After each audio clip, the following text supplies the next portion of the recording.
I would be very intrigued to explore how do we hybridize the two introductions. Yeah. Hello and welcome to The Way Out is In. That would be fun. How do we hybrid the two? How do we hybridize them? How does yours start? Hello and welcome to Outrage Optimism. And then we just I'm Tom ourselves. Carnan. Yeah, and then today we speak about... I think it would be hilarious to say hello and welcome to, and then you go with your voice. Outrage and Optimism. No, the way out is Oh. And then you say, and outrage and optimism. Tell us when. Sounds good. Okay. Hello and welcome to... He gave a thumbs up. He gave a thumbs up. Okay, let's try again. Hello and welcome to... The way out is in. I'm Christiana Figueres. No. And outrage. We know who you are. We've done that bit. Wait, what is important is all the phones that are on the table should be on airplane mode. Round 3. Okay, let's try Wait, again. You've got to send all these to Clay. He'll have fun with these, yeah. The outtakes. Hello and welcome to... The way out is in. And outrage and optimism. So, dear listeners, what's going on here? This is a first. So, this is a first because we are sitting in Plum Village doing a joint recording of Outrage and Optimism and The Way Out is In. And let's see who we have in the room. Hi, I am Brother Phap Huu, a Zen Buddhist monk. I'm Christiana Figueres. I'm Tom Rivett-Carnac. And I am Jo Confino. And this is, as I say, a historic first. We should have a fanfare playing.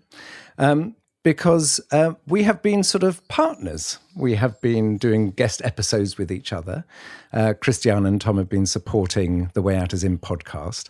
And Christiana and Tom are here in Plum Village. We've just completed a retreat.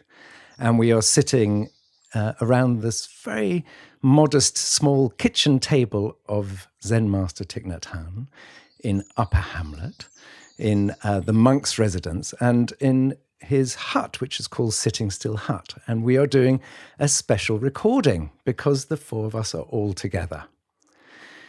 So, Christiana and Tom, let's talk about why you're here this week and what's been going on. Christiana. Tom always goes first. No. The first thing I was going to say is it is an enormous pleasure and privilege to be back here with you. Lovely to see you both. And I'm a huge fan of your podcast. I love the way that you record them together, but I do not like the fact that it's 6 o'clock in the morning and we had to get here soon after dawn to record this podcast. So you clearly have more of a work ethic at The Way Out is In than in Outrage and Optimism. Yes, but Tom, you will see the sunrise soon. Okay. Dawn will come. Dawn will come eventually. You may be able to slightly hear the birds tweeting and singing in the background. Christiana, let's go first with you. What have you been doing? What have we been doing this week? What have we been doing? Yes, and it's a very large we. This week we have jointly, collectively, the whole of Plum Village, and Global Optimism. We've been hosting a very special retreat. It was quite unique. First, because it was much shorter than we usually do and that we were comfortable with doing.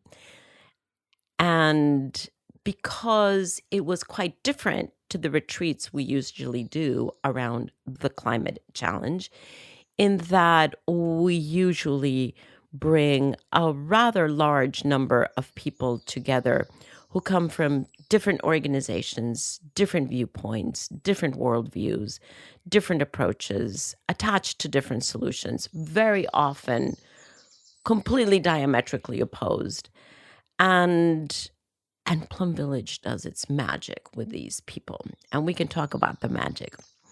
But this time it was actually quite different. This time the initiative came from the B team, from Hala, the CEO of the B team, who, after having been here last year, as an individual, said, oh, no. This is way too good to keep it to myself. I want to bring my entire staff and the group of leaders. So she negotiated the unnegotiable with Plum Village, which was to reserve this time for that retreat. And then we asked if we could bring part of our Global Optimism team. And we ended up having 4 or 5 organizations, all of whom have worked together, are working together, or will work together on the climate challenge and how do we address it. So there was very little difference of approaches. We're all in a collaborative mode. We're all focused on highlighting the positive stories that are emerging from the different efforts. And it was quite unique.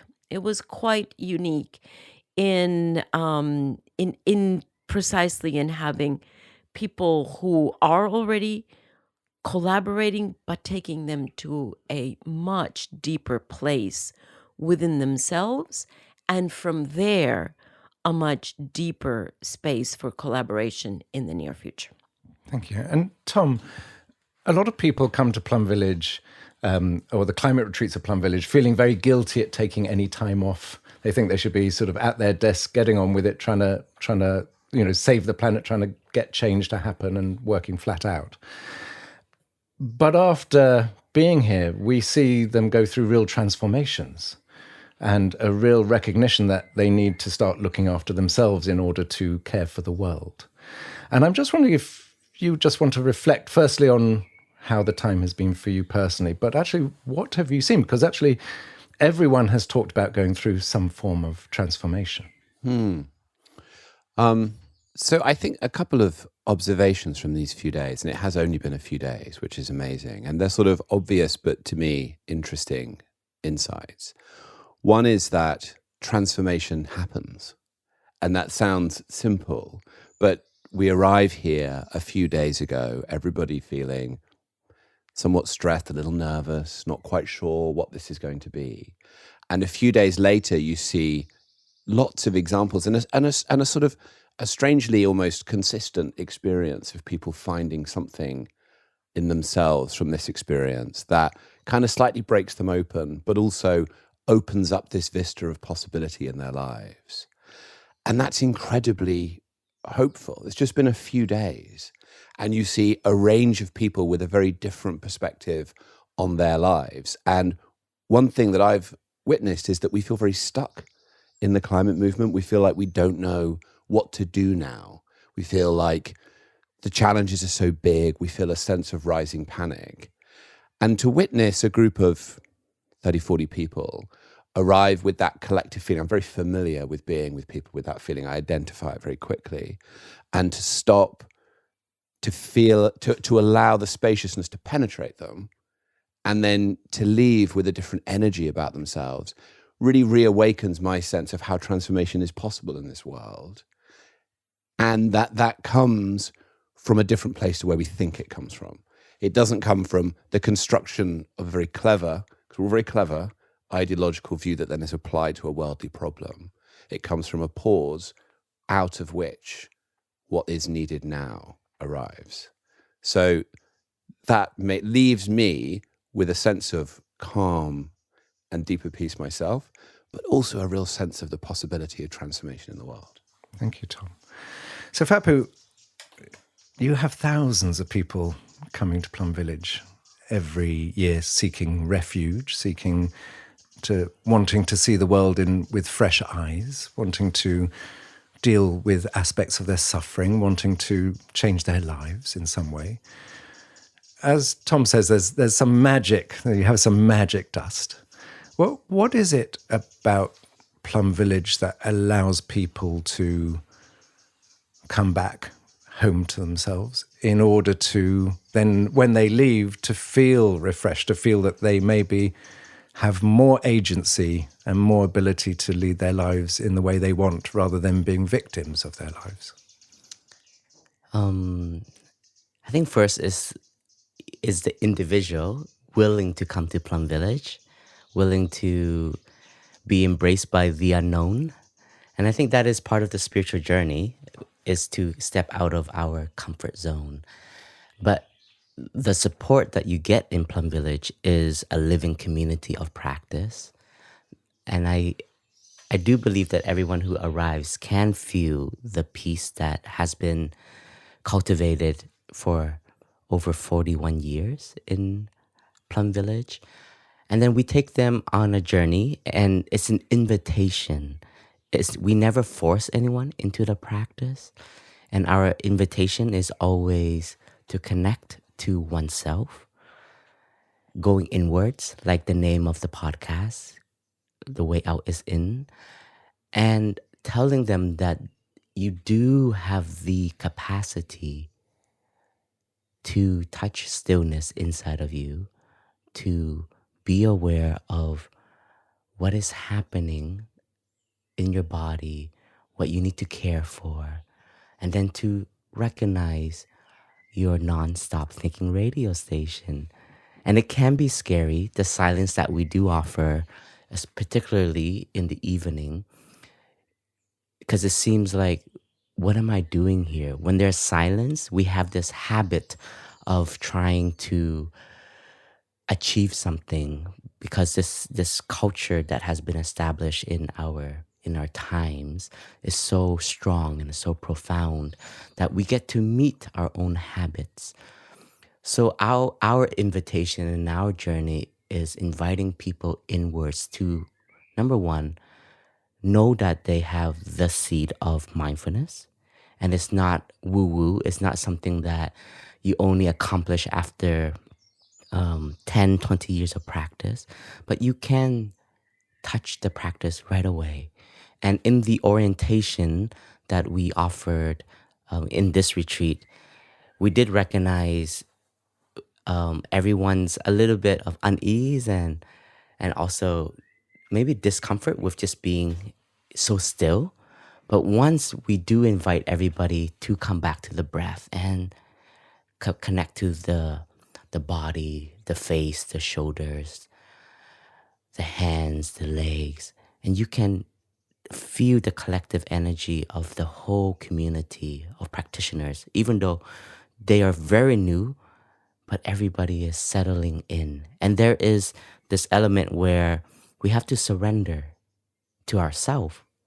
It's not something outside of us. The practice is actually really, is the here and now, it's the body, it's the mind, it's the spirit that we all have. And then in the teachings, we guide them inwards first. Taking care of oneself is crucial. And it may sound selfish, because like what Tom, you just mentioned, like there's so much to do, there's so much to care for. But how can we care for if we're so depleted? How can we do if we have no energy? Where is that feel? Where is that love coming from? Then we're just taking energy of anger, frustration, and we're working from that base. And that's also very destructive for oneself. So our insight in Buddhism is to do and to care for oneself is already action, in order for us to have strength and courage and clarity to act. And we also really prepared the retreat. Food is a very important element. So we in Plum Village are offering from the spiritual food as well as the nourishing edible foods. And the cuisines, not only the food tastes delicious, but the heart of pure love. And I think you can taste the food. The food was amazing. You can taste the love. Yeah. Christiana, for those listeners who may not know, do you want to just talk about how you became engaged briefly with how you came into contact with Plum Village, and also why do you think it's important? You are now supporting Plum Village in creating sort of retreats around the world for climate. Sorry, Plum Village is now supporting the climate community. It's the other way around. I agree. But carry on. I always know that Christiana is going to get it precise. But why are you helping to create these retreats? What do you think that they can achieve? I recently realized that I have been aspiring to learn the teachings of our teacher Thich Nhat Hanh for 10 years now. And I was surprised to go, wow, 10 years. I was surprised because usually after practicing something for 10 years, there's a certain degree of mastery that you would expect from yourself. And that's clearly not what I see in Christiana. So I was humbled to go like, oh boy, what have I done in these 10 years?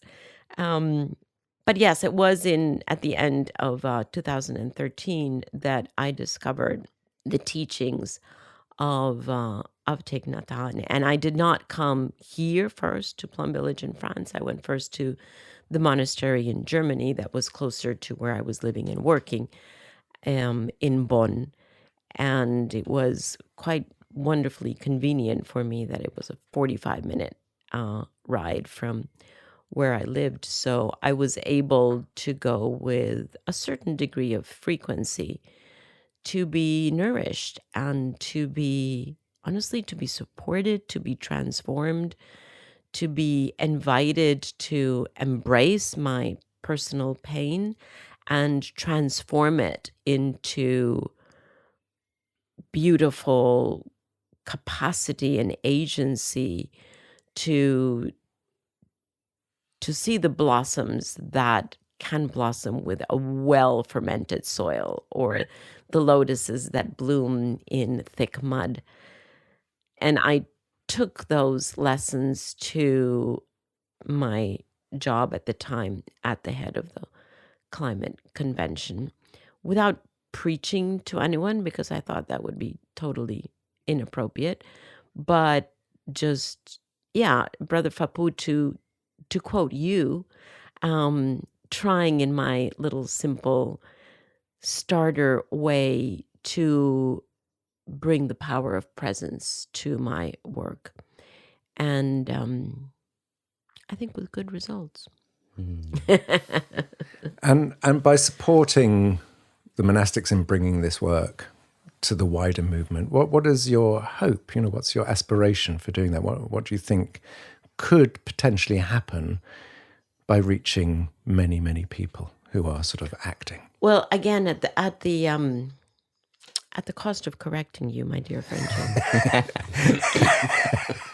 It's not me who's supporting the monastic. I don't think they need any support, actually.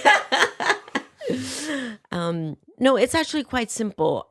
The thought process is very simple. If the teachings of the Plum Village tradition were as helpful to me in 2013 and since then the question arises, can they also be helpful to others who are in the same boat, who are also struggling and facing the daunting challenge of addressing climate in a timely fashion? And just note to self, I would like to talk about time when the time is ripe, Joe. And so as Brother Phap Huu has says, this is an invitation, it's an inquiry, it's an experiment. It's an experiment to offer these teachings to those in the more intimate group that we work directly with, Tom and I, but also to the broader community, because we understand that it takes all of us. This is not something that one or two people or organizations or viewpoints can actually address. It really takes everyone. And it doesn't mean that everyone needs to have the same approach or the same view, but the experiment is, can we wake up to a different way of being as we do our job? So it's not an attempt to change anybody's approach. It's not an attempt to change anybody's viewpoint on how climate ought to be addressed. It is just offering a window into a deeper and a higher at the same time, a deeper and a higher space within ourselves that then facilitates a different approach to the work that we do on a daily basis. And the experiment is, does that then allow us to work, and I hesitate to use the word, but to work with more impact? Because the fact is that we know that despite all efforts, all goodwill, all burnouts that we have because people are working so hard, we're not getting to where we ought to get. And so the question is, so can we do it differently? Can we do it differently without burnout, and from a different internal space that then takes us to different results? And Tom, I'm just picking up that point from Christiana, that a lot of people in the climate movement and beyond put so much energy outside of themselves and leads to busyness, burnout, often unhappiness, difficulties at home because they're trying to juggle everything. What do you see as the benefit of focusing inside? Because some people will see it as self-indulgent. We don't have time to look after ourselves. We need to act now. How can it support people and, as Christian said, help people to be more effective if they are genuinely taking time to look inwards? So one of the things that I have observed, and others as well, that's happening at the moment is that as the crisis that we're facing becomes more serious, and as it shows up in the world in a more consistent way, we're now seeing all kinds of manifestations of extreme weather and the societal impacts and the resultant anxiety that comes from that. It's incredibly widespread, as everybody who's listening to this podcast knows. People who are working on this issue are concluding that they need to go big on whatever they were doing before. And that comes from a place of love, and it comes from a place of wanting to try to solve this issue while we can. But if you think about it, if you have a community of people who are collectively addressing a problem from different perspectives, and they all go big on what they're doing, then what happens is everyone drifts away from each other. What had been small differences become magnified and become bigger differences in the context of an accelerating emergency. And we now see that the climate movement is beginning to sort of break apart just at the moment when it needs to come together and have a collective moment of unity and an acceptance that different pathways to the same outcome are needed based on people's personalities, based on people's how they want to engage in the world. And to do that, we need to just pause for a second. And we need to step back and we need to say, this isn't collectively working. Everybody just going harder and harder at their individual bit. We need to have a sense of coming together so that the whole, everyone's work is building on each other and leading to a greater sense of an outcome. And that's very worldly. That's not to do with personal transformation. But personal transformation, I have come to believe, is fundamentally necessary to enable us to get to that collective point. And I would just build on what Christiana said with one example of how Christiana led in the UNFCCC.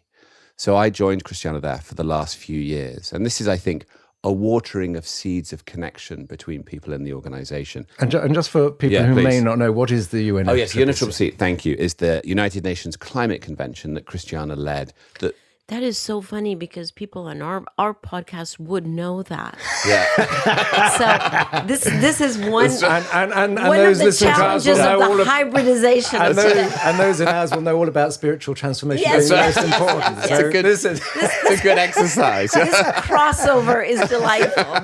Carry on. Sorry, Tom. Yes. So this is just an example of the sort of the watering of seeds of connection that enable people to feel fed. And it's just on a slightly different level. But I walked in one morning to the floor that we worked on, and there was maybe 30 or 40 people who worked on that floor. A lot of people who did administrative tasks that were fairly thankless, that existed inside the system. And Christiana had purchased over the weekend chocolate stilettos for all the women who worked on the floor. And she had positioned them along the floor in front of people's offices. And there was a big sign that said, "Ladies, thank you for letting me walk a mile in your shoes." So just an average Wednesday where you came in. And you saw just how that lit people up, that someone was seeing them as a person and valuing what they did and bringing them in. And that to me was watering a seed of transformation.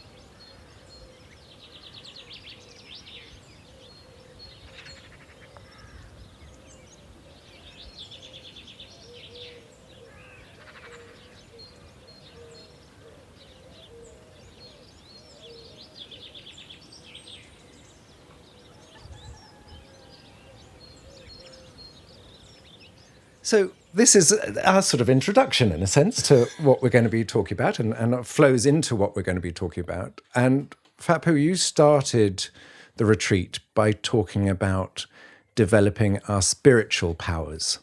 And often in society, you know, people are looking to exercise power, to find power in order to drive change.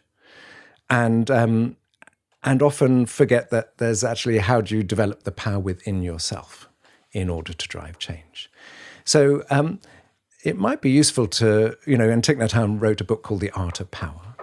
And in it, he talks about the fact that it's very easy to be hooked out by becoming powerful with fame, sex, money, power, you know, all these things that you feel and can hook us out if we don't know how to handle power well. It's a very attractive force. It helps us to feel more of ourselves. And it's like driving a very, very fast car. If you haven't been trained in it, you can easily crash because you don't know how to handle the power of the car. So it'd be lovely to sort of maybe just talk a little bit about what do you mean by spiritual power and how can it support us? What I've learned through offering all of these retreats and being with everyone, allowing us to recognize our own presence is already a power. And a lot of friends and folks feel powerless because of the situation of the world. And everybody is asking themselves, how do I support? How do I help? And sometimes in the view of the world right now, it's like everybody wants a platform, everybody needs verification, and they need to give a speech or they have to do something in order to get an article, and then you feel like you're playing a part in the movement or in the change that we want to see. But for us, actually, everybody, by living deeply and profoundly with a new way of being, a new way of seeing, a seeing of interbeing, which comes from the base of understanding and love, which is the first power we speak about in Buddhism. The capacity to look deeply, whether it's looking deeply at oneself, understanding our own suffering, understanding our own habits, understanding that every action that we are producing, the three karmas, our thoughts, what are we cultivating in our minds? What are we feeding our own mind and the collective mind? So this already, everybody is involved. Whether you are a farmer, whether you are a journalist, an actor, and so on, we're all contributing to the world. So the power to understand oneself and the power to see that every thought is action already and is a continuation, that is power. And that is empowering to oneself. As somebody who lives in a monastery, I've also asked that question in myself. It's like, what do I have to offer? And what I realize, what I can always offer is a presence of mindfulness. We call it true presence, meaning when I am speaking with someone, I offer them my mind, my body, my soul, my presence, and I can listen deeply. I can hear what is being said, but I can also hear what is being unsaid. And that was with mindfulness of observation. I study a lot on the body, my own body. So I think I can read people's openness and their discomfort and their unwillingness, but also I can see their own growth in the practice just by seeing how they are with their own body, particularly as an individual and as a collective. And very interestingly, this retreat, what I observe, which is more different than other retreats, is the other retreats that we offer throughout the year, everybody come with their own aspiration of signing up. So there's this own will. But this retreat was going as a team, and there's a collective push by the CEO or the leaders of the group. But there was like an awe and like, oh, we're going to Plum Village, we're going to a spiritual place. But there was fear there. And I felt in my own understanding of the group, I was more skillful in my language. Like normally we use the word Dhamma sharing family. The word family is used without apology in Plum Village, because we do see humanity as a family. And the insight is everyone feels lonely. Loneliness is our modern sickness. It's a deep hole within everyone's heart. And if we don't come from a family that is supportive, that distance is very profound. But for us, spirituality is also a family. So our retreat is to create Dhamma families, or a harmony that people can tap into. And I felt when I first introduced it, there was a little bit of discomfort, I would say. And that was my own observation. So I just used the word circle first. But then my mindfulness, my understanding, okay, these friends need a little bit of more ease, more time for them to feel at ease, to feel comfortable. And in the second day, the word family, I threw it out more strongly. And then I can hear also in the group, everyone saying, dear family. Some were still dear friends or dear circle. But it's happening. They are allowing themselves to open up. So the power of understanding is very, very profound, because for us, understanding is love. And the other quality that we recognize is that we all have views about ourselves, views about how the world should be, how we all should be acting. And that view itself can be supportive, that view, even though it can be correct, but sometimes it can be an obstacle. So another power that we speak of in our spiritual practice, in our spiritual growth, is the power of letting go, the power to cut through affliction, because views can definitely be afflictions, can be barriers for collaboration, for listening. And in the power of presence that we talk about, it has to come with listening. Listening here is not just our ears, listening with our whole body. When we are in discussion, when we're in dialogue, most of the time we're just listening with our minds and our judgment. The moment somebody says something, you are already judging. You're not listening. You're not hearing where they're coming from. Our mind is just, that's right, that's wrong. So therefore, communication is already blocked because there's no openness.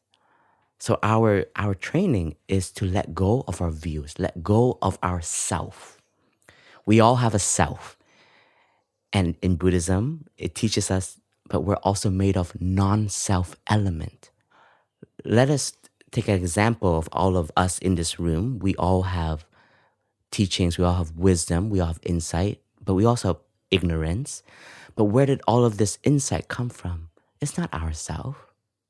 The insight from our teacher, the insight of the suffering that we see, the insights that we hear from the indigenous leaders, our mentors, our wise elders from generations to generations. So we can also say that we're made of non-self element, but we always forget this. When we come to a room, we're coming just with our ego, our views, and ourself. And therefore, communication is very hard. So if we learn to let go of that, expand ourselves, touch the interbeing of the circle, communication is a very deeply profound. When somebody shares from suffering and they start to cry, and you really are practicing non-self, it's impossible not to have compassion. It's impossible not to feel their feelings. But we, in our times, particularly in leadership, have this narration about what it means to be a leader is to be very solid, very solidity here is not in terms of Buddhism teachings, but solid here is like no emotions. I'm here, but I have my own views, and I will offer what I feel is right and wrong. And it comes out very, I think, it's very ignorant actually, and coming into our practice, letting go is to learn to unlearn what we've learned, to learn again. Because we're always growing, we're always learning. And that is the heart of Zen, is to always be open, to see in order to understand. And the third element of our power is to forgiveness. We want to collaborate. We want to join hands. We all have shortcomings. We've all said something that maybe we can regret. And most of the time, we stick that label on that person and we stay with that image of that person. And our teacher once told a sister, and she shared this in the retreat, in this moment, you are a new person. How wonderful is that? Just that insight. We are a new person every day. Do we see the ones we work with a new person? Do we see the ones that we're trying to work with as a new person? Or do we even give them an opportunity to be a new person?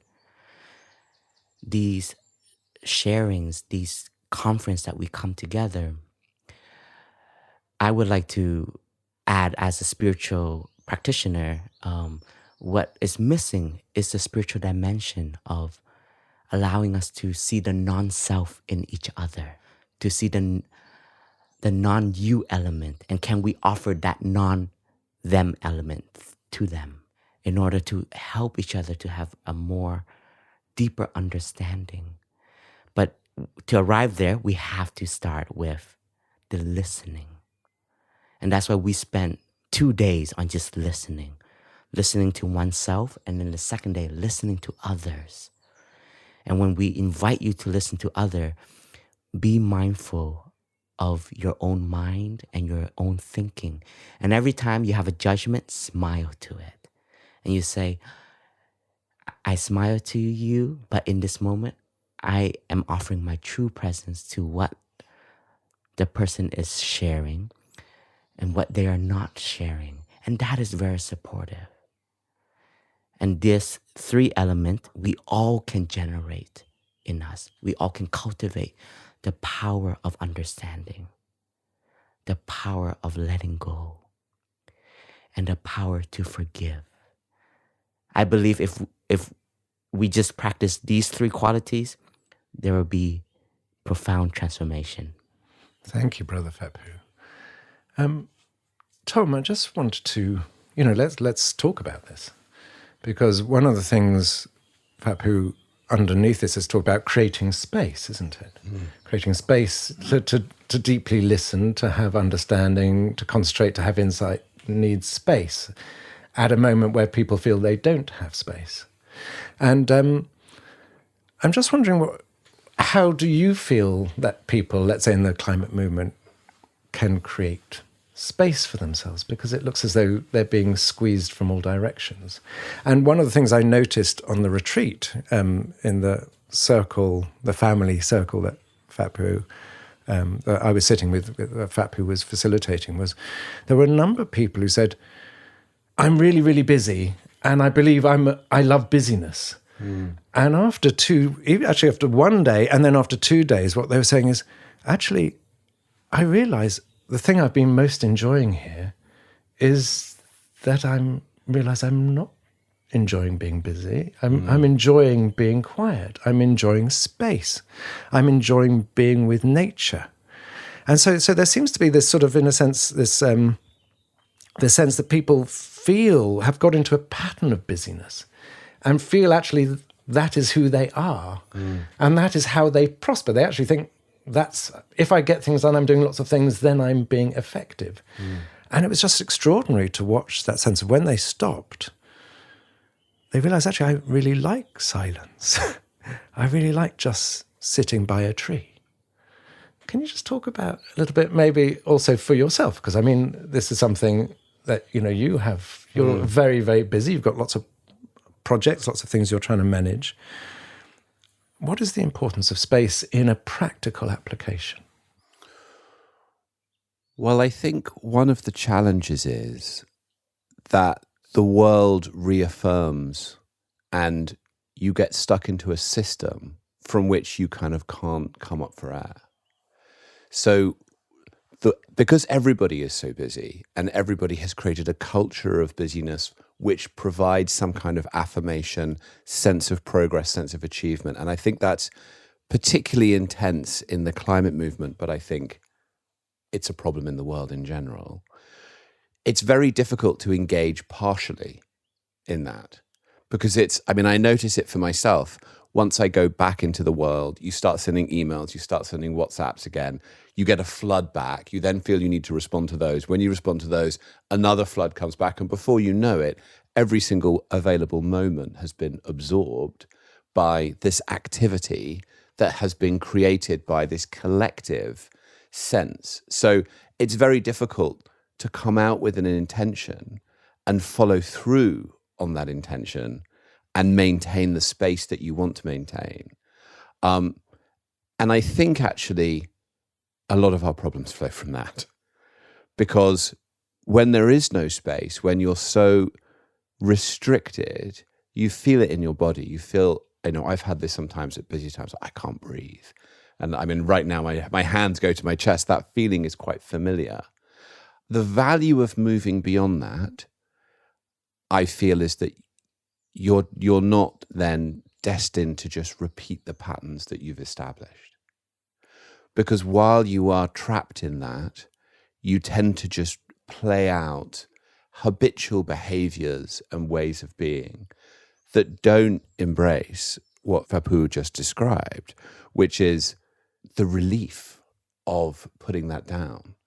And one of the things that's sort of broken my heart while I've been here has been a couple of people have spoken about coming here and seeing space has made them reflect on who they are in their personal relationships. And particularly because it sort of strikes me deeply because of where I am in my life, the kinds of parents that they are. And that actually that busyness, that a strange thing can happen where you get into working on climate because you're concerned, you have compassion for future generations.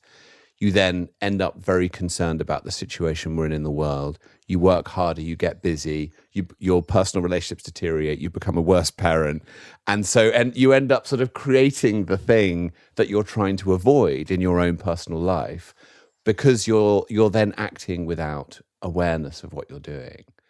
So I've been obviously aware of this for some time, including when I came here last year with my daughter and the sense of spaciousness that reintroduced. And I've tried since then to put into practice the deliberate creating of space and not allowing those things to come in. And there are some practical things that you can do. Time in nature is essential, whatever it is. Going out and spending a few minutes each day, several times a day, regular touch points, I found has been important. And very practically, not having your devices with you the whole time, I think, is the key to so much, because that's what drives our sense of inescapability. My wife and I bought, this is a very practical thing, but a lockable box with a timer on it. And it sounds pathetic that we need such a thing, but you put your devices in a lockable box, you set it for 12 hours, you can't get it out again without breaking the box.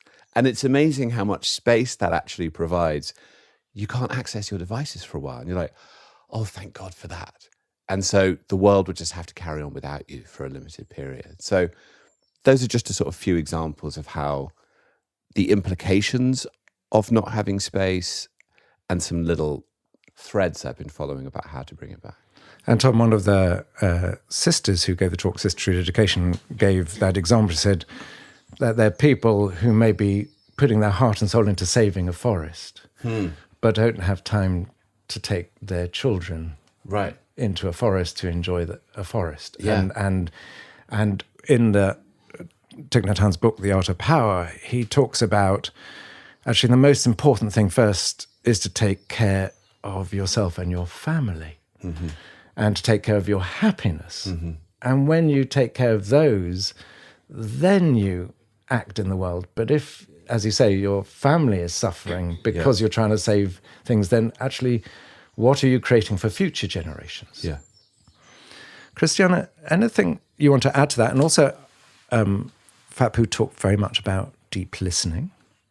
And I know this has been core to your practice. And in my memory, when you talked about the lessons, what you learnt from the first time you went to the monastery in Germany, is about that practice and how you took that into the negotiations for the Paris climate talks. Yes, but before, can I add to... Yeah, no, that's what I was asking. I thought you might want to add Tom, to something first.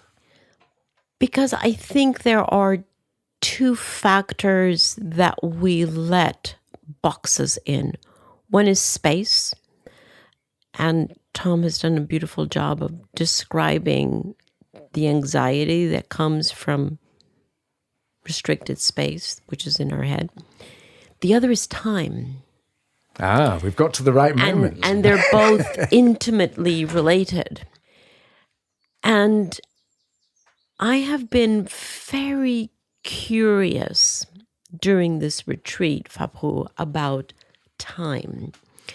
Because we have been saying for years that it is, I don't know if impossible, but at least not advisable, let's say, to evoke the kind of awakening and the kind of transformation that we would like to offer to our friends and colleagues and community members.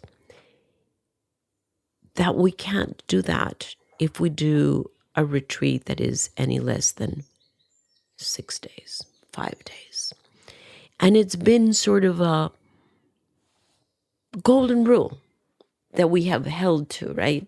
I don't know how often we have discussed this, very often. And for many different reasons, causes and conditions, we did a 3-day retreat this time. And we haven't been able to discuss this, and we should have a little chat about this. But my sense is that the cracking open that we would like to invite people to explore did occur in those 3 days.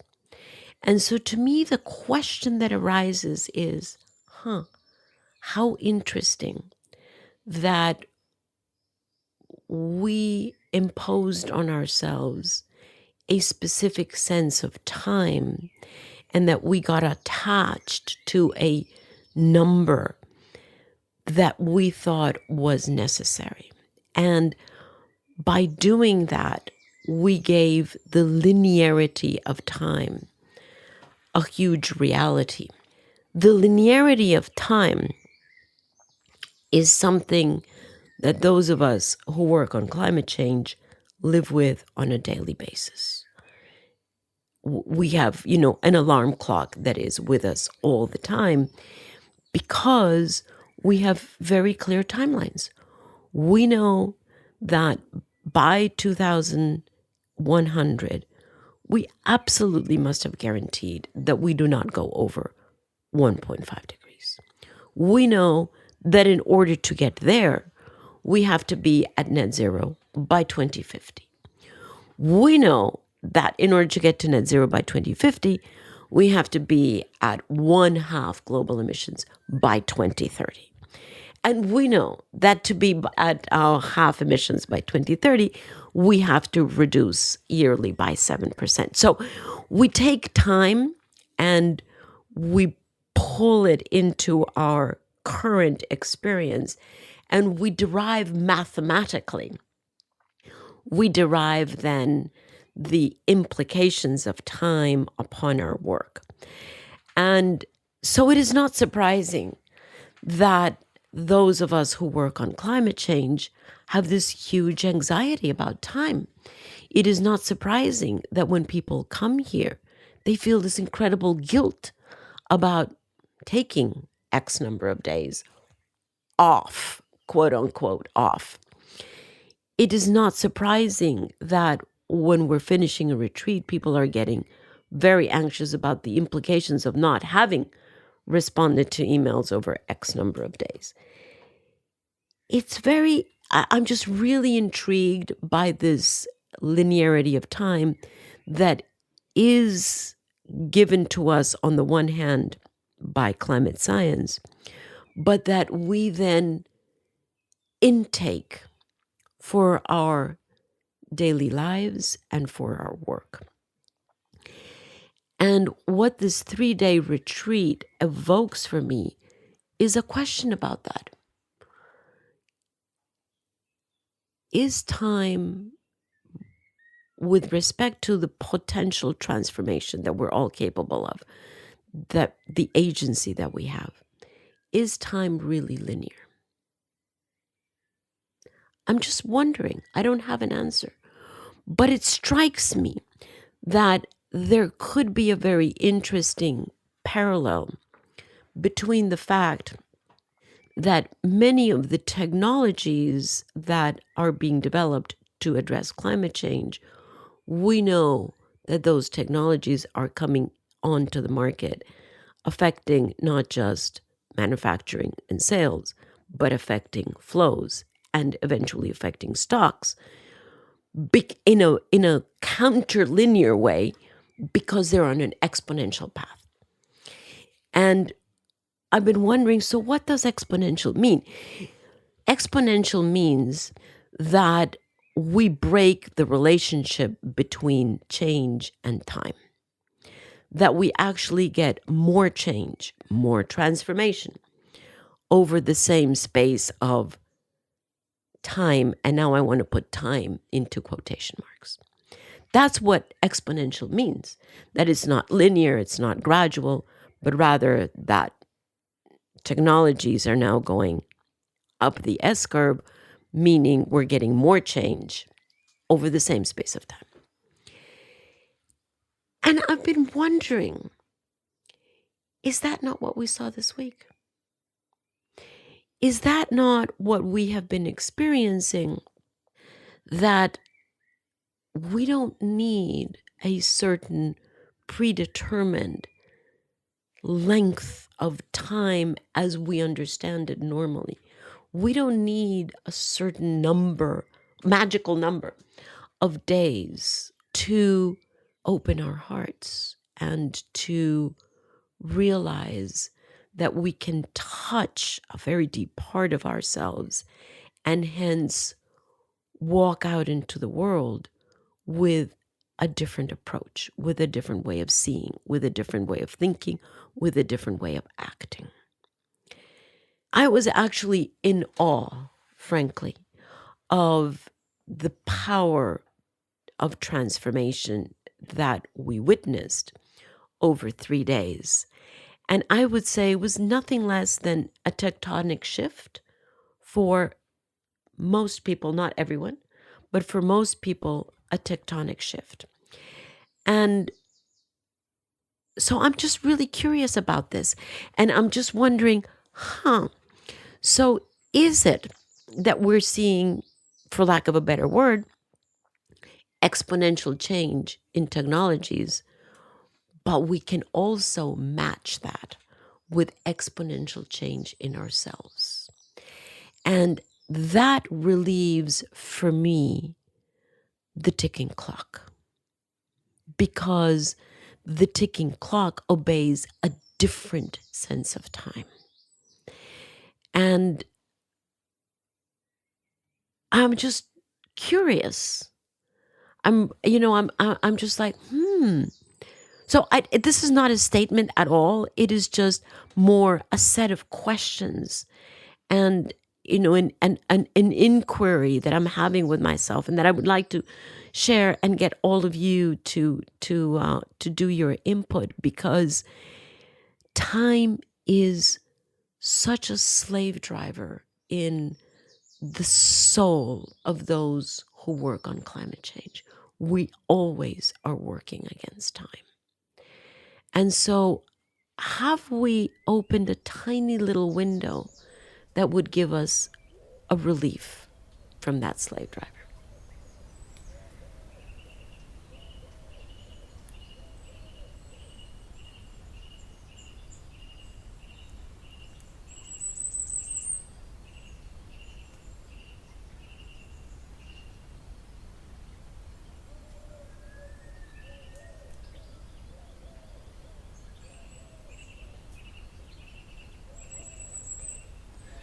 Thank you, Christiana, and we'll turn to Phap Huu for the answer to that. But Okay.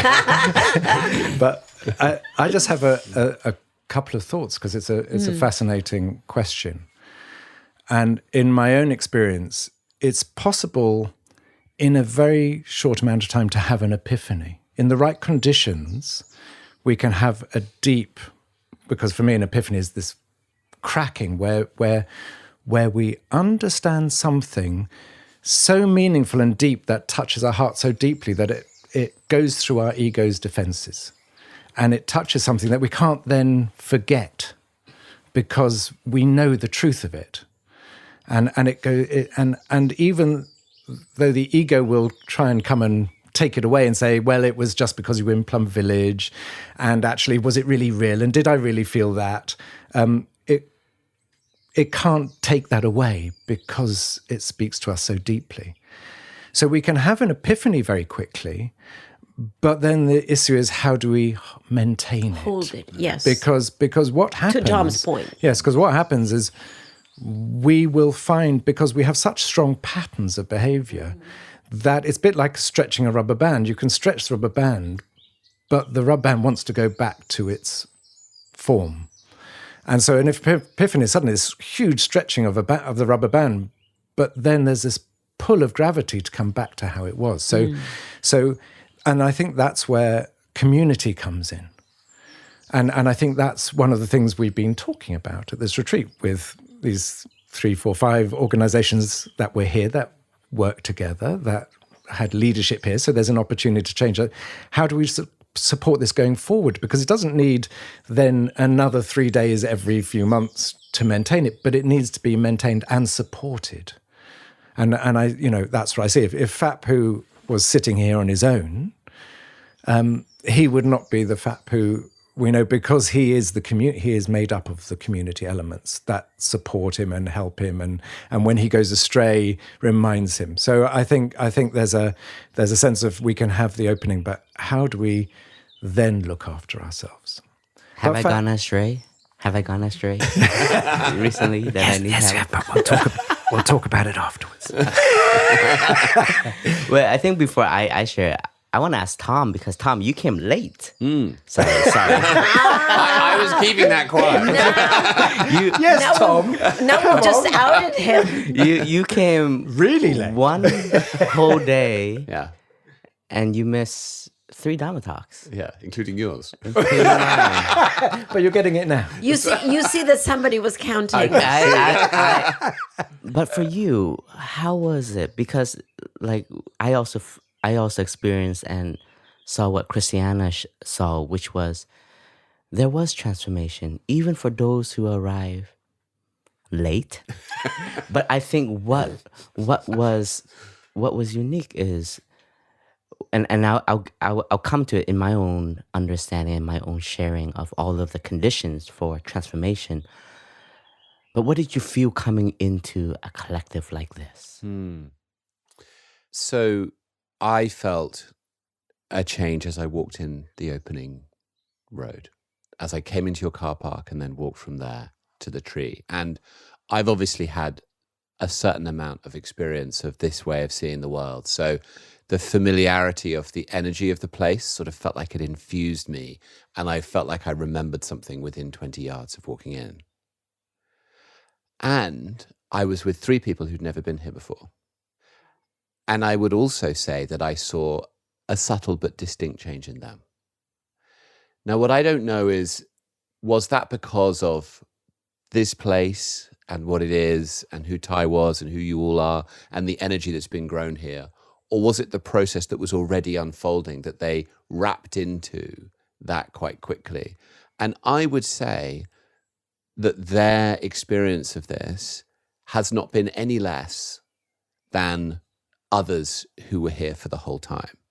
So they had a 2-day experience. Now, please don't say we're going to do this in 2 days. Now, Well, and, now I'm getting uncomfortable. We'll give it half an hour and then get on with stuff. so I don't know the answer to your exponential question, but as you know, someone also came for 1 day. And he came and was part of our Dharma circle. And I would also say, and you don't want to sort of pass judgment on the profundity of somebody's experience compared to somebody else, but there was also, I would say, an awakening and a recognition of what was happening in that time. So I love your question about collapsing time. And I think that I fully agree with you that that's what exponential change is, and that can happen inside us. And one of the things we've learned here is that change happens on multiple levels. It happens in the historical world, and it happens inside ourselves on more of an ultimate dimension. And Jo's question around how do the two interact in a manner that sustains change is something that I've been also reflecting on. So now we can have the answer from Phap Huu. Come on, Phap Huu. No pressure. We're ready. Yeah, hand it over. The concept of time is man-made, the idea of it. If we are to remove that view, letting go, we can recognize that there's only one moment for us to be alive, and that is the present moment. And that is the core teachings of Buddhism. How to live deeply, profoundly in the present moment with everything that exists in us and around us. But that teaching is not stuck in just the present moment, because the present moment, it embraces the past as well as it is the ingredient for the future. The future is not yet here. All of our calculation, all of our studies is projecting something. And we know that we're always constantly moving and changing, and the studies are always moving and changing depending on all the conditions that are happening in the world in the exact moment of now.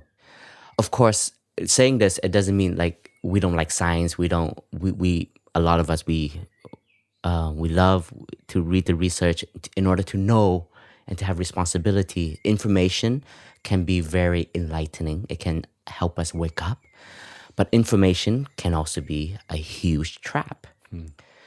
And coming into this retreat, recognizing that we only had 3 full days of practice, 3.5 because arrival day was an orientation.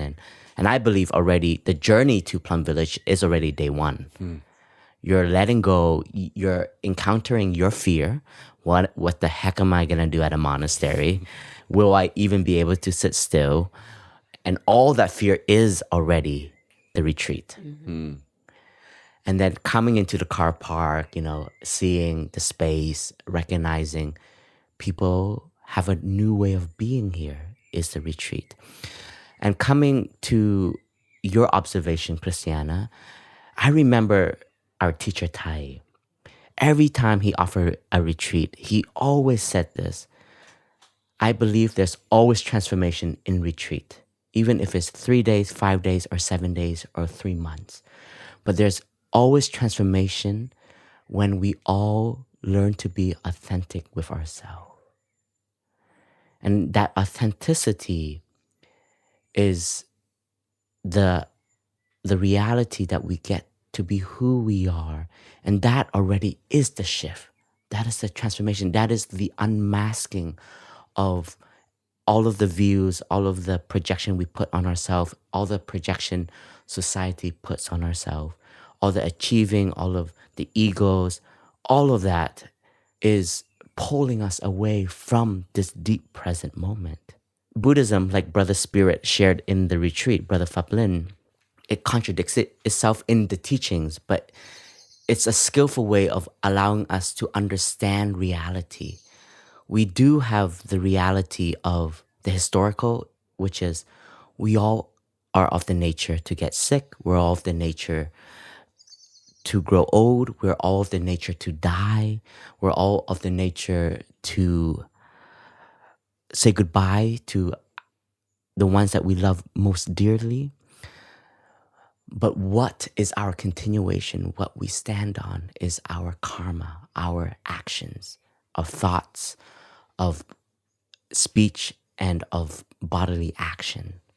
Our behaviors, our habits, those all bear our signature. And that transcend time. And history, the Buddha, his action, his teachings, his way of looking has transcend time. We are still learning from that. That's a living insight that still lives on today. So I see that time is supporting, it's our reality. But if we live in the ultimate of the teachings of Buddhism, in the spiritual dimension, we are transcending time, meaning we are touching the past, the present, and the future in this moment. And I believe that the shift and the understanding that we all experience, there was a degree of all of us coming to the ultimate dimension profoundly. And collectively, it increases that understanding. And I think there was liberation. There were moments of letting go collectively.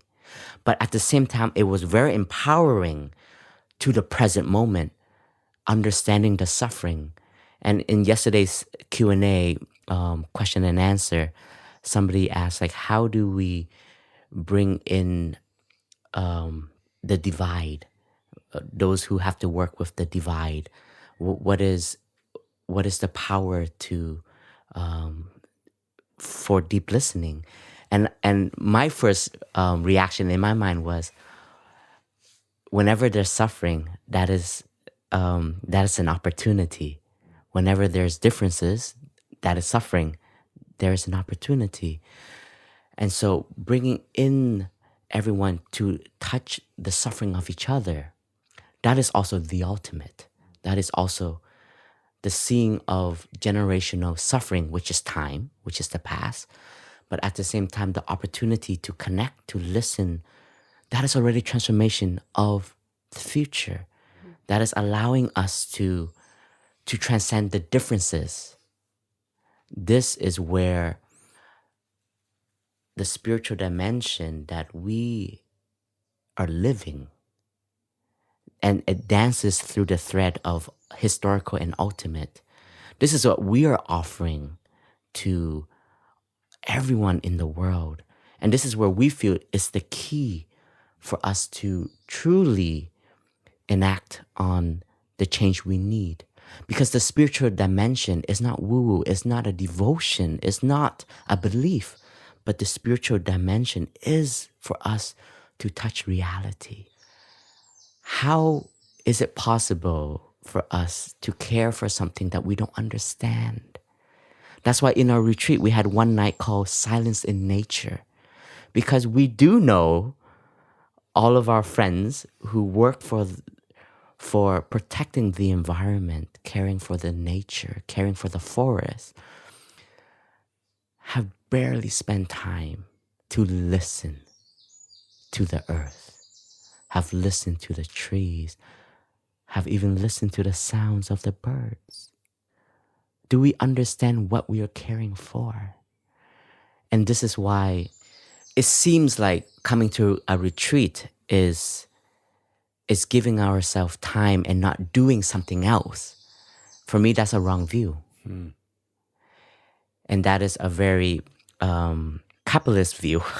Time is money. So we're doing nothing. We're not offering anything. And this is where I love Thai. And Thai says, sit there and do nothing, because that is already doing. That is for all the busy people. That's for all the ones who are running after a mission and running after an idea of success. But our life is so short. If we don't live deeply these moments, at the end of our life, on our memorial wall or page or website or whatever it may be, tombstone,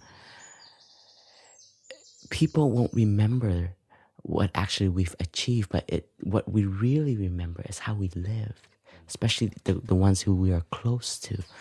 So I think this observation that you've had, Christiana, is also, I've meditated on this a lot, on time, the flow of time. And what I have arrived to is living deeply in the present moment is the key. And the Buddha has said, you can live happily in the present moment. And this word happily, when people hear this, and all of us on the podcast, we're hearing this, we're thinking about, but only if I do this, I'm happy. If only after we've accomplished this, then we're happy. But the Buddha said, no. Every moment, no matter what it is, you can have the ability to live happily in that present moment, even amidst suffering. And I think what, for me, I want to always offer is this spiritual strength that we can have. Many have said we're already past the tipping point. We are going to see immense suffering. We are already witnessing and seeing the suffering in different parts of the world. And we can panic. We can be frustrated. We can be angry. And yes, we have the right to be angry. We have the right to feel sadness. We have the right to be in pain.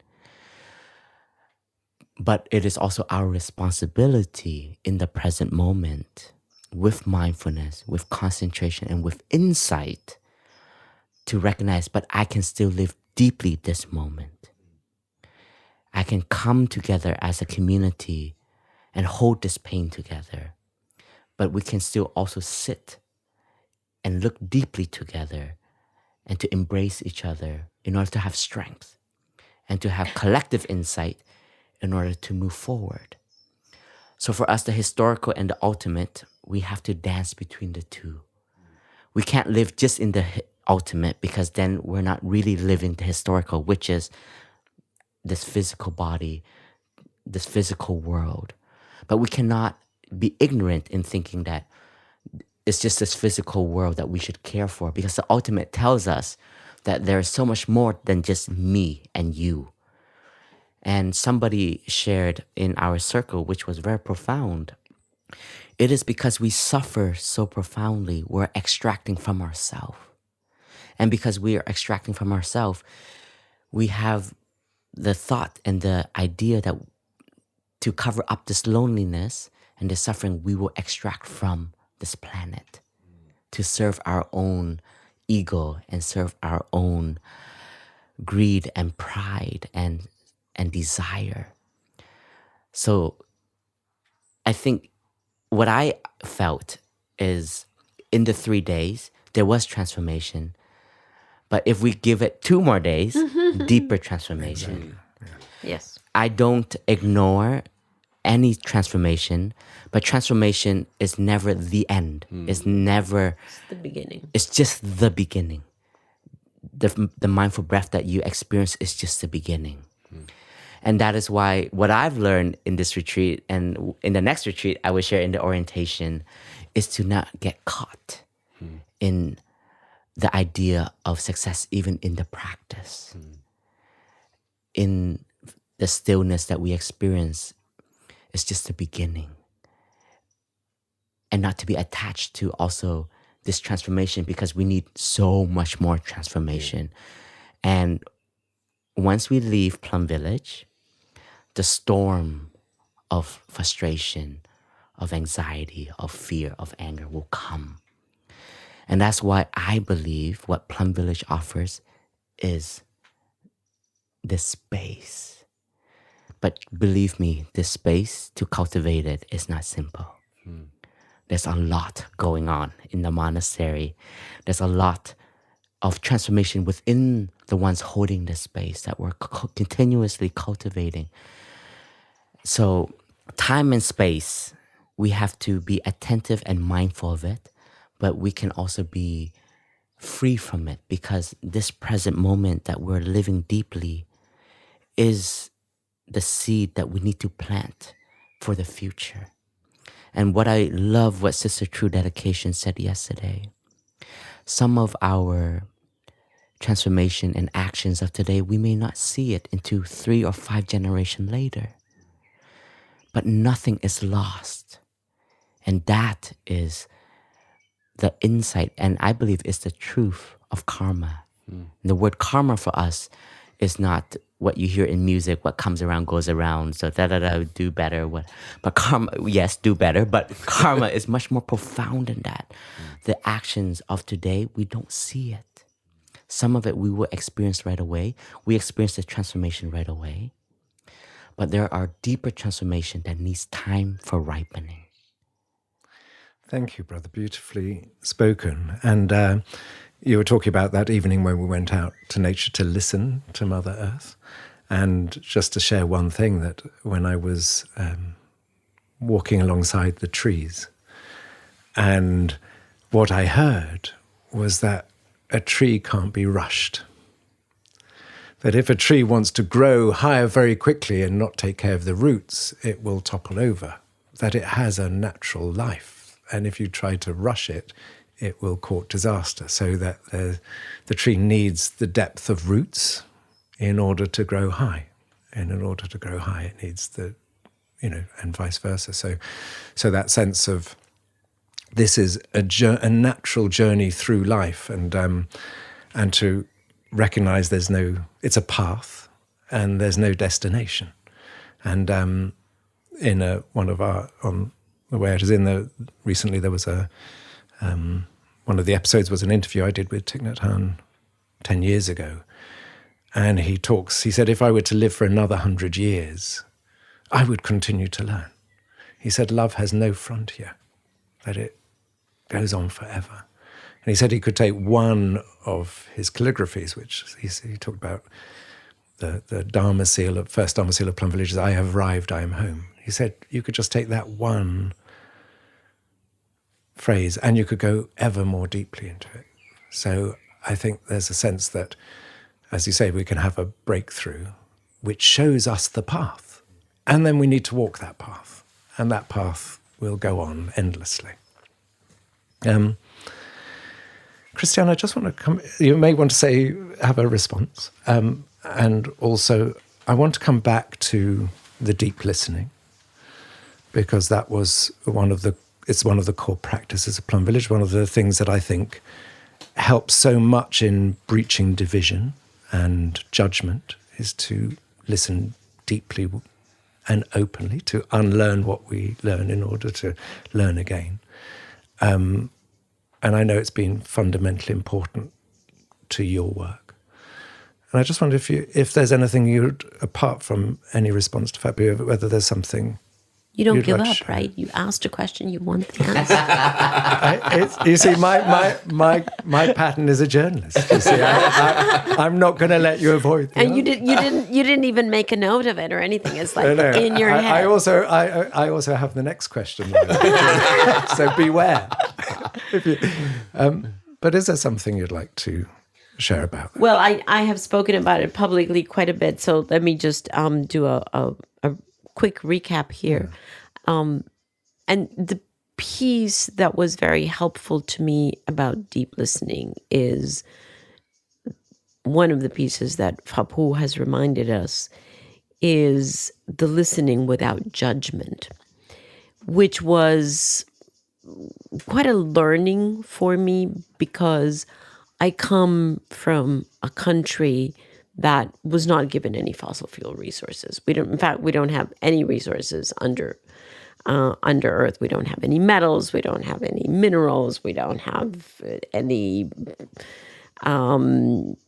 fossil fuels. Nothing. All our resources are above ground. Very beautiful nature, and we're quite. In this century, we understand that was a gift. In the past century, we thought we had been gypped. You're making up for it now, though. We're making up for it now. And I also come from a country, Costa Rica, that has always had very progressive policy on all environmental issues. So you can imagine, and I had been a negotiator for Costa Rica in the climate convention for many years. So I was honestly very attached to that worldview, that is what we should do, that we should not extract, that we should protect our natural resources. And I had negotiated, I had literally fought, because that is the word that would describe it. I had fought for that position multilaterally. Then when I was asked to go to the United Nations as the head of the negotiations, I was put in a bind, because the moment that you go to head up that negotiation, you can no longer be attached to your national position. You have to be open to all positions and understand that they all come to the table in equal standing. And I remember that I knew that was going to be so difficult for me that I invented my own little ceremony. And I asked the Minister of Foreign Affairs, who had been, well, not the same person, but the same position. Always the delegation of Costa Rica responds always to the Ministry of Foreign Affairs. I asked the minister at the time whether I could come to the ministry and do a little ceremony, which he thought was a little bit woo-woo. But it was really necessary for me to do that in order to let go of that position. And I took my flag and folded it, my Costa Rican flag, folded it and gave it to him and asked him, will you hold it until I come back?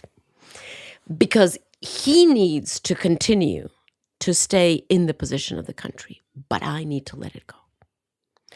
And so I was gone for 6 years, and it was very important to me that I do that little ceremony, because when you lead an effort that is a multilateral effort, where every country has not only the right, but the responsibility to bring their historical conditions, their particular natural resources that they didn't ask for, that they just inherited from their ancestors, their economic point in economic development, their vision for their sustainable future.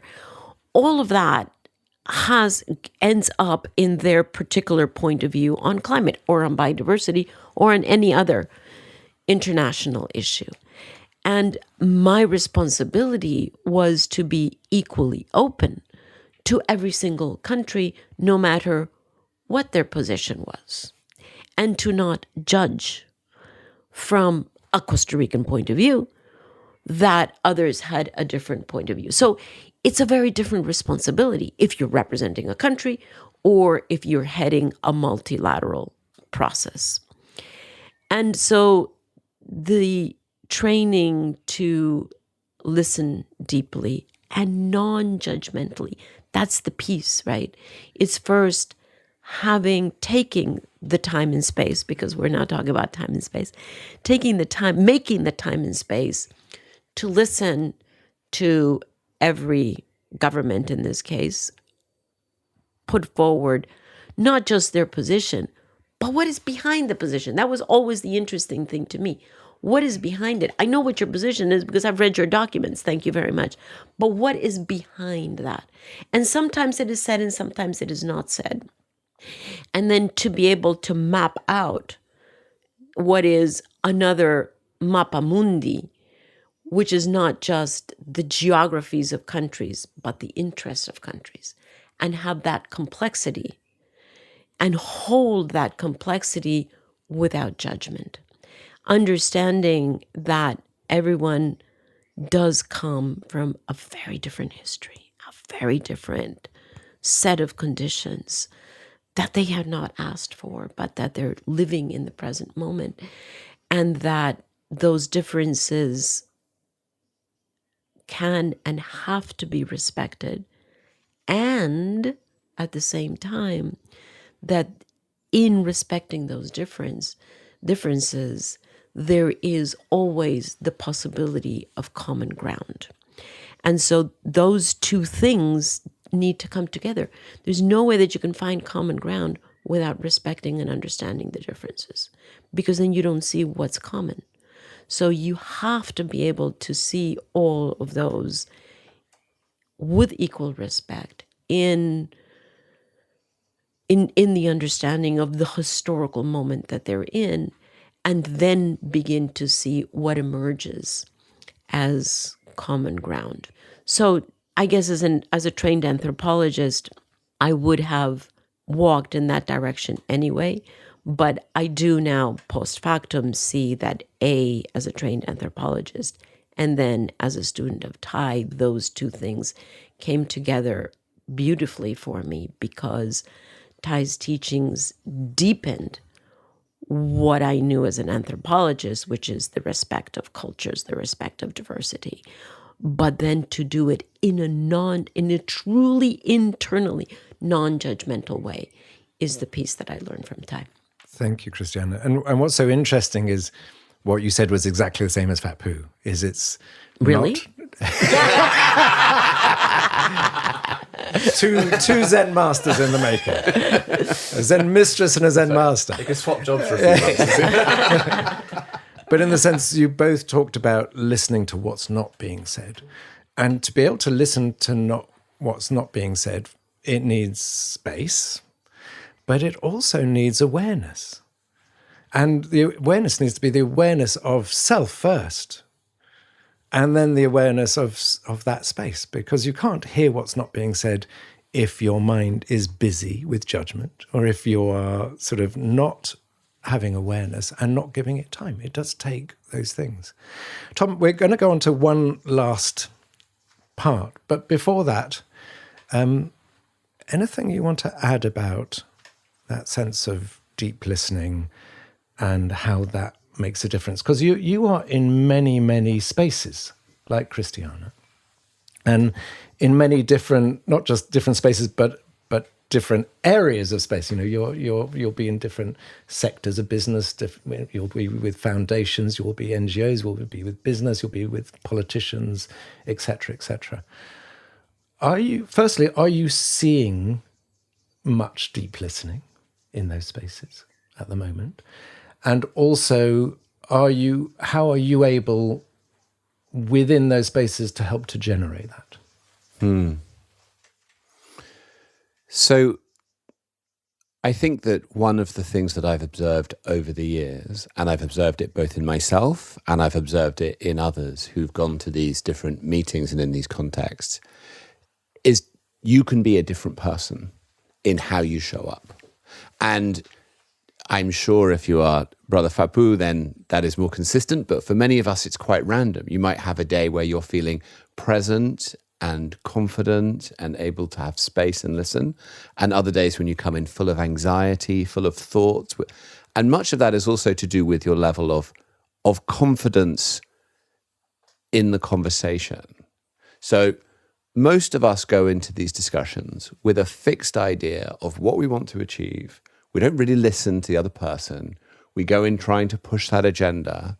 And that ideological view of what is necessary that we are often very tightly attached to, the conversation is merely a method for us to deploy that and try to win that argument of ideas. And it's not a very effective way to live. Apart from anything else, people aren't often persuaded by that. If you go in and say, I'm going to try and tell this oil and gas CEO that they are wrong, or I'm going to tell this NGO that they are unrealistic, you go in with your perspective and they will fight it with their own ideological view, and you get stuck. And the conversation is very frustrating and it's very fruitless often. And then at times I've both been in the place myself and I've witnessed in others where you can show up slightly differently, with more space, with more presence, and allow what emerges out of that space to guide what you do. And I thought about this a lot when you talked, Brother, about living in the present moment. Because I think a lot of people feel a lot of anxiety. They won't know what to do. They won't know how to advance their agenda. But the experience, of course, is that when you are able to live in the present moment, the right action emerges out of that space, out of that ultimate dimension that you are able to inhabit. If you can stay there and you can trust that the best way to prepare for the future is to be in the present moment when it comes, rather than to spend all of your time in your head trying to plan it out and think it through, which I think a lot of people get stuck in. Then when that moment comes, what's needed is there. I remember when I was younger, I think it was at school, someone played a recording of Robert Kennedy's remarks on the assassination of Martin Luther King. And I don't know if you've ever heard them, but I would really recommend listeners to hear this. This was half an hour after Martin Luther King was assassinated. And Robert Kennedy had to stand on the back of a pickup truck and speak to 5,000 people who had gathered. And this is a time when racial divisions in the United States were incredibly prevalent, real riots and breakdown of society were possible. And he had no time to prepare what he was going to say. And what you heard was somebody who was able to draw out of the ultimate dimension exactly what those people needed to hear. And he reflected back to them the shared choice. He said, we have a choice now. We can go down the road of racial division and hatred, or we can come together and try to understand. And I remember he quoted Aeschylus. I mean, it makes you weep for the quality of leadership in the world at the moment. He said, even in our sleep, suffering falls drop by drop upon the heart until against our will and by the awful grace of God comes wisdom. This amazing calling that came out of this moment of space that was recognized. And by the end, he was able to transform. He used the power of that moment to transform the energy, and people left with a sense of spaciousness. Now, that can't be done through an intellectual process. That has to be trust and space and confidence in that ultimate dimension. Thank you, Tom. And Phap Huu, just coming back to that sense, often people, and it's very strong in the teachings of Thai, that our intellect and our knowledge gets in the way of insight. It actually blocks insight. And this is what I hear Tom talking about. But can you just tell us a little bit about that sense of, and Thai talks about in Buddhism and in The Art of Power, he talks about, there are lots of people who have PhDs in Buddhist studies who don't know how to practice because the knowledge of the practice gets in the way of the actual practice. So can you just speak a little bit about what Tom was saying as well from a Plum Village perspective? I'm going to be very zen. That means to say nothing. No more knowledge. We should end the podcast right now. This image always helped me. We have a teapot that I used for Thai for many years. Which is on the kitchen table. Which is on the kitchen table, and cups. We all have to learn to empty our cups in order to receive and to allow others to also pour their insights in. And by doing that, we also have to learn to let us know that we don't know everything. So one of the leaders that was here asked me, what have I learned in being in my role as an abbot of the community, and the hardest thing. And I think one of the hardest things that I came to accept is there are many times I don't have the answer. There are many times I don't know. And it may just seems like I'm not responsible, I'm not doing my research, I'm not deep enough, and so on.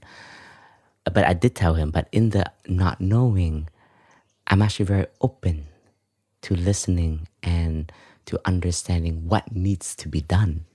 Because the knowing, sometimes we think what needs to be done and we're just pushing our own view, and it doesn't go anywhere. We don't move anywhere. So my practice is so simple, but it's a lifetime journey.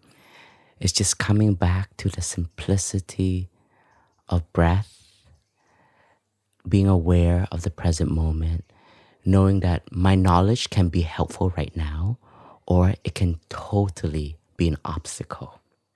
And having the power to listen, having the power to accept, and having the power to say that my view is not supportive and I'm just going to be here to support and allow others to shine. And I think for me in leadership, like in my role, that's how I take refuge, and I trust what Tom just spoke about. Trusting is not easy, because trusting, it means surrendering also and letting others share their voice, and we only want to hear our own voice. And isn't that true in our times of such despair and crisis? The deep listening is missing. Everybody's coming with a voice, and the space that we are not offering to listen, and the quality of listening is so shallow, may I dare say. And that's why we believe our retreats of listening, of being, a new way of being, can enhance our work, enhance our offering. And what I've seen in Plum Village, sometimes it seems like we're moving very slow, but sometimes we're moving very fast. So the slowness and the fast is also two dualistic view. Sometimes we have to take a step back in order to take 2 steps forward. And if we're only going at the speed of the TWOII, we're going to burn ourselves out. So knowing to rest, knowing to stop, knowing to look again, because we shouldn't even be attached to even Buddhist view. And our teacher speaks about non-attachment to views, because that can even be an obstacle. We're not even allowed to fight and kill for Buddhist view, because that is not our practice. That's not our core value. Our core value is peace, is non-violence, is compassion. So view can be very supportive, but it can also be an obstacle.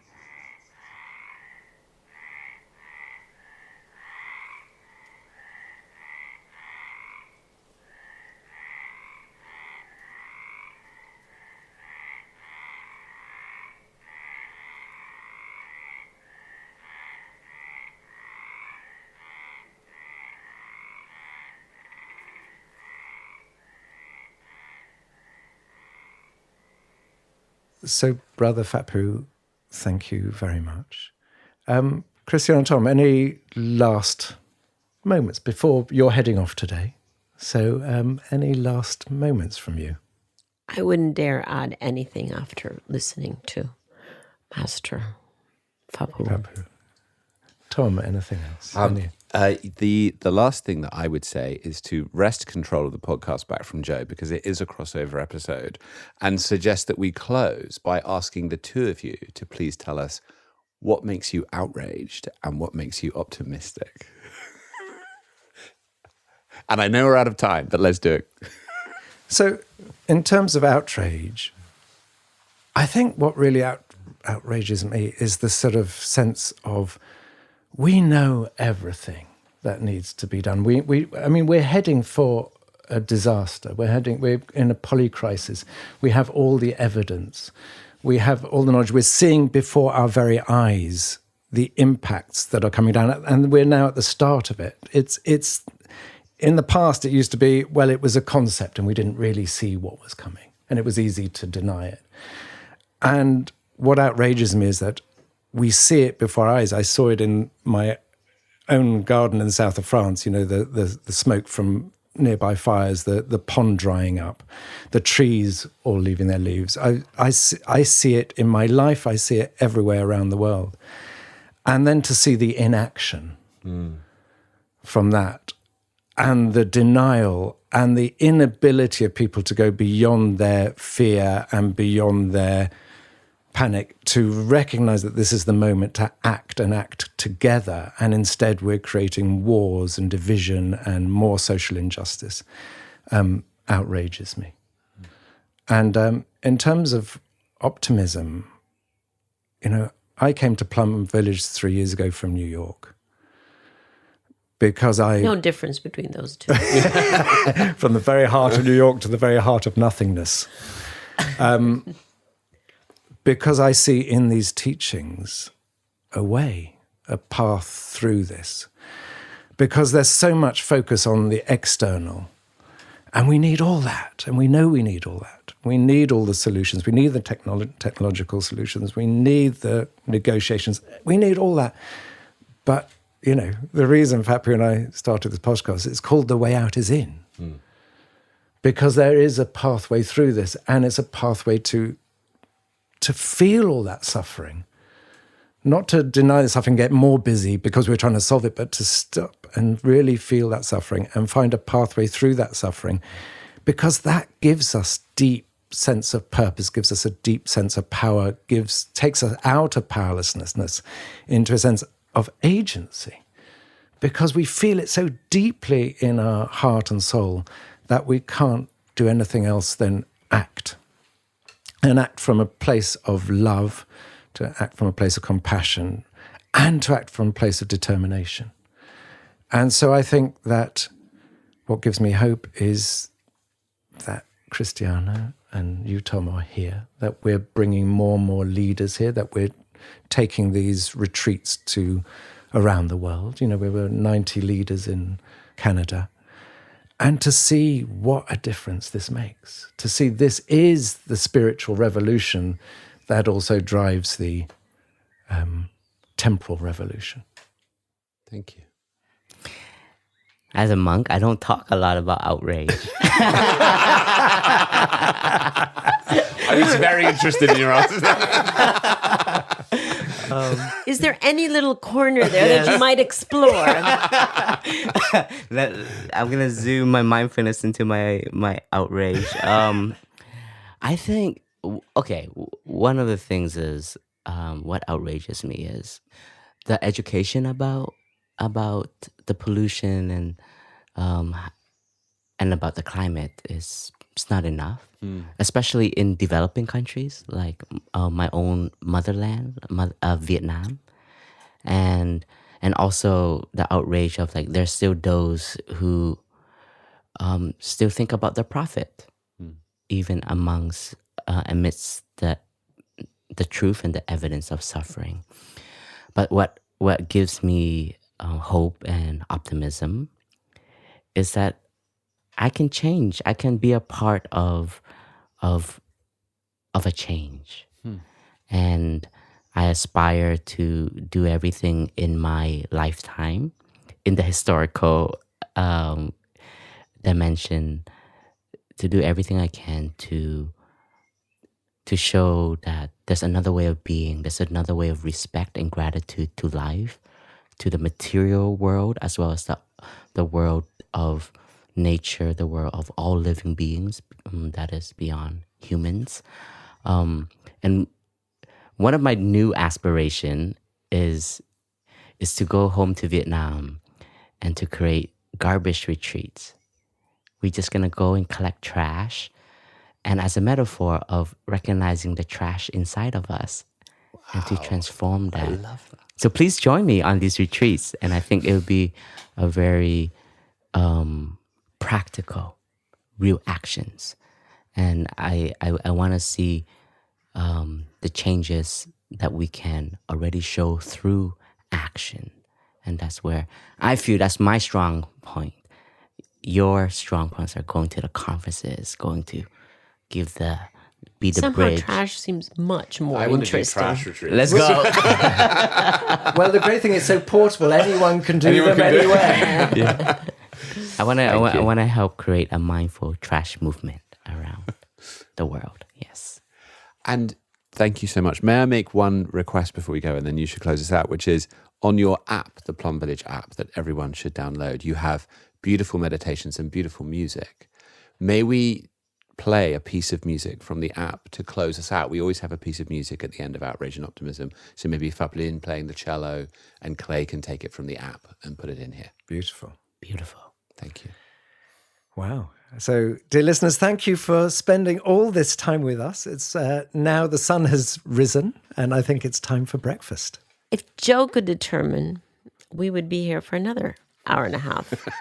We'd be here for the rest of our lives. There's so much. There's so much to discuss. There's so much depth to plumb. I have always maintained the position that shorter podcasts are better than longer, but clearly in Thai's hut, that is completely impossible. We have lost a sense of time and space. This is true. Thank you. Thank you. everyone. Thank you. Hey everyone, this is Clay, producer of Outrage and Optimism and The Way Out Is In. Just before the music, a huge thank you to both The Way Out Is In and Outrage and Optimism teams for making this episode possible. Anka, Joe, Kata, Brother Nimtung, Martin, Kamei, Sarah, Mandy, Katie, Zoe, Lara, and Joe. I love making these podcasts with you all. Okay, here to play us out is Brother Phap Lin on piano and cello. A link to a video performance of this piece is in the show notes and description below. It's also available on the Plum Village app. Okay, thank you for listening. Here's Brother Phap Lin.